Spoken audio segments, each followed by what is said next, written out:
Yo, what is up guys? Welcome back to another episode of Unboxing It. Now today we're going to be talking about some of the new products Apple has released within the last few days, as well as the rather odd strategy they've taken to release those products. So every single day leading up to their WWDC event, they have released a brand new product. Now the first ones were just new iPads, an iPad Air, iPad Mini. Then the next day I believe was like an iMac refresh. The next day was just new Apple Watch bands, as well as more colors for iPhone cases, as well as AirPods number 2. Now since then I haven't seen any more new products that they've released, but I'm sure they're going to. So starting off with the brand new iPad Air that Apple released a few days ago. It has, it's going to be pretty fast, pretty smooth. It has the A12 Bionic chip, and it's generally going to be a pretty powerful device. Now something that I thought was interesting is that it does not have a ProMotion display, which in case you haven't ever used a ProMotion display, it basically makes it like butter, makes it super smooth, and just makes it feel a lot snappier and quicker. But it does have a 10.5-inch display, so it's going to be pretty big, and it's going to have a pretty color accurate display as well. It's got True Tone, so it's going to make it easier on your eyes. It's also going to have a 10-hour battery life, so it should last a good amount of time. And then for the 64GB model, it'll start at $500. And then for the 256GB model, it'll be $650.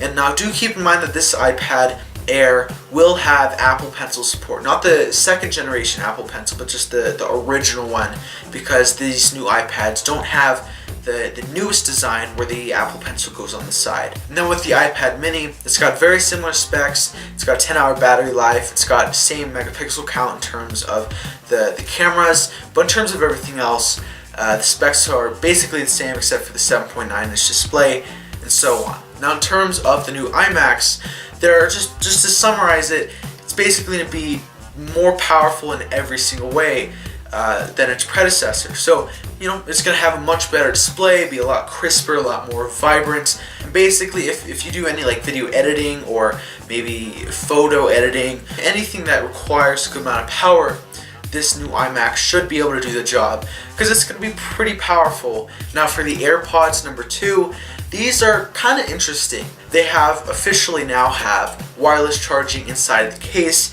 which was pretty big suggestion that people were really wanting with the original first generation AirPods, and Apple is now giving it to them with the second generation, which I think is great. Wireless charging is of course a big upgrade for people that use AirPods pretty often. The wireless charging case itself can last 24 hours to charge your AirPods themselves. The AirPods have 7 hours of listening time. Now in terms of prices, these AirPods are not cheap. Now just to get this one out of the way, there is just a standard AirPod model. It is not the wireless charging case that is included, and it just starts at the same price as the original generation. It starts at $160.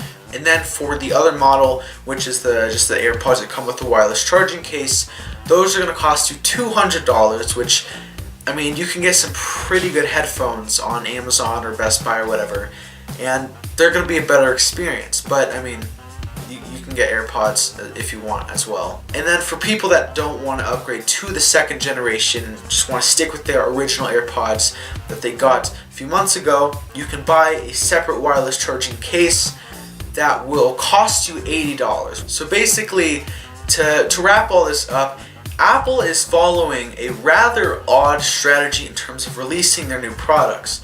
They've never actually done what they're doing right now, where they release a ton of new products leading up to their WWDC event or any event that they've held. It definitely does show that Apple is indeed planning for something. So just overall, some pretty exciting stuff. So with that said, thank you for watching. Make sure to comment, share, and subscribe below if you have not already. I'll see you next one. Peace out.